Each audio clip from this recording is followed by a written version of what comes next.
The next tool, Subtract Solids, is extremely useful in 3D designs. It's often advantageous to develop a complex object by removing portions of a larger basic solid. And we have, in this case, of course, the same options for keeping the originals. I'm leaving none on at the moment, and we'll see how that works. Now remember that having selected the first one, then the second selection works upon that first selection. So in this case, I've selected the large cylinder first. Now I select the small cylinder, data point, and the small cylinder has been subtracted from the large one. And that hole goes right the way through. Let's undo that and reverse the procedure. This time I'm going to select the small one first. So the large one now will act upon the small one, data point, and we see that. So each has been subtracted from each other with the two different operations. If I undo that, and this time click on Keep the First Original, and let's try this again, Tools Running. I'm going to select the small cylinder first, so that one's going to be kept. Large cylinder, data point, and it looks like the cylinder is still in place, but if I pull it apart, grab that and pull, you'll see that we actually have three different pieces here. That's been kept as the original, and these two are the result of the procedure. So again, it takes a little thought as to what the results might be and how best to use this. Let me show you another example. What I want to do is to draw this table shape.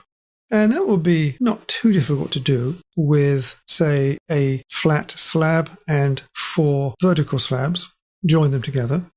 But I can also do it using the Subtract Solids tool.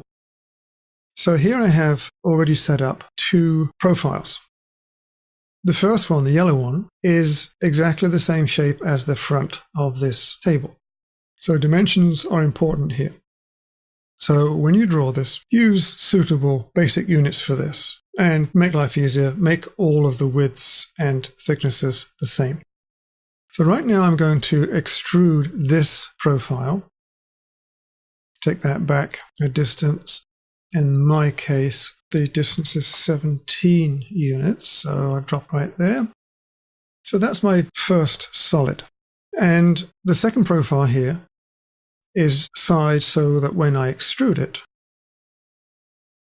there through this object, like that, then when I subtract the 2 solids, I'll finish up with the shape I need. So let's do that right now.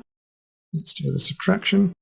So the next step is to subtract the red one from the yellow one, but before I do that, I obviously need to change that back to none. Don't need anything left of this. So now I will select the yellow solid first because that's the one I want the red solid to act upon. Then the red solid and data point. And there we have the table. So again, surprisingly simple if you can visualize the effect that the tool will have with the solids that you created.